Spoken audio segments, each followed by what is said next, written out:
Aceitar Jesus. Será que isso é o suficiente para ser salvo? A resposta da Bíblia. Os cristãos acreditam que Jesus morreu pelos pecados da humanidade. Mas para ser salvo, é preciso fazer mais do que apenas acreditar em Jesus como Salvador. Os demônios sabem que Jesus é o Filho de Deus, só que eles não vão ser salvos, mas sim destruídos. Lucas 4:41. O que eu preciso fazer para ser salvo? Você precisa acreditar que Jesus morreu pelos nossos pecados. Isso inclui acreditar que Jesus foi uma pessoa real e que tudo o que a Bíblia diz sobre ele é verdade. Aprender o que a Bíblia realmente ensina. A Bíblia conta que o apóstolo Paulo e Silas disseram a um carcereiro: creia no Senhor Jesus e será salvo.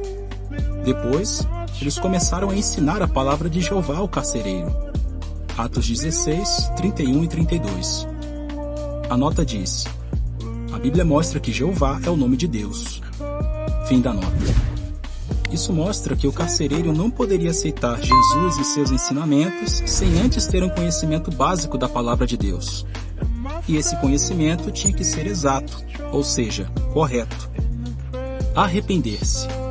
Você também precisa se arrepender, ou seja, lamentar profundamente atitudes e ações erradas do passado. Uma pessoa mostra que está realmente arrependida quando deixa de fazer as coisas que Deus não aprova e começa a praticar obras próprias do arrependimento. Atos 26, 20. Ser batizado. Jesus disse que os que se tornassem seus discípulos precisavam ser batizados. O carcereiro, por exemplo, foi batizado. Da mesma maneira, depois que o apóstolo Pedro ensinou muitas pessoas sobre Jesus, os que aceitaram com alegria as suas palavras foram batizados.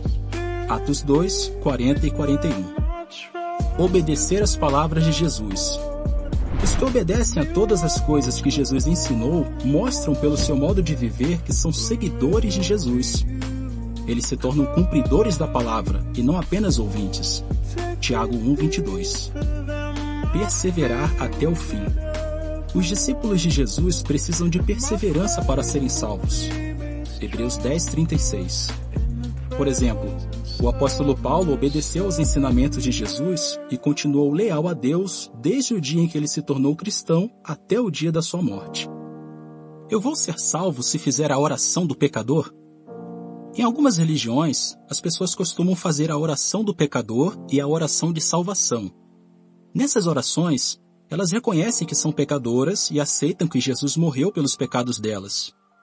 Elas também pedem para que Jesus entre no coração e na vida delas. Mas a Bíblia não fala nada sobre a oração do pecador e nem aconselha fazer orações que são repetidas palavra por palavra. Alguns acham que depois de fazer a oração do pecador, a salvação já está garantida. Mas nenhuma oração pode fazer isso por alguém. Por sermos imperfeitos, nós continuamos a cometer erros. É por isso que Jesus ensinou seus discípulos a orar constantemente pedindo perdão pelos pecados. Lucas 11, 2 e 4. Além disso, alguns cristãos que tinham esperança de ser salvos acabaram perdendo essa oportunidade porque deixaram de servir a Deus. Como surgiu a oração do pecador? Os historiadores têm opiniões diferentes sobre a origem da oração do pecador. Alguns acreditam que esse costume surgiu durante a Reforma Protestante, que começou em 1517. Outros acham que as pessoas começaram a fazer a oração do pecador durante os séculos 18 e 19, quando surgiram novos grupos religiosos. De qualquer forma, a Bíblia não apoia o uso dessa oração. Na verdade, esse costume de repetir orações prontas vai contra o que a Bíblia ensina. O que a Bíblia diz sobre aceitar Jesus e a salvação? Mateus 24:13. Quem perseverar até o fim será salvo. O que isso significa? Para ser salva, a pessoa precisa continuar fiel por toda a sua vida. Atos 16, 30 e 31. Creia no Senhor Jesus e será salvo. O que isso significa? Para ser salva, a pessoa precisa acreditar em Jesus. 1 Timóteo 2, 3 e 4. Isso é bom e agradável à vista do nosso Salvador, Deus, que deseja que todo tipo de pessoas sejam salvas e venham a ter um conhecimento exato da verdade. O que isso significa? Para acreditar em Jesus, a pessoa precisa aprender o que a Bíblia realmente ensina sobre ele. Hebreus 5:9. Jesus tornou-se responsável pela salvação eterna de todos os que lhe obedecem. O que isso significa? Para ser salva, a pessoa precisa conhecer os ensinamentos de Jesus e obedecer a eles.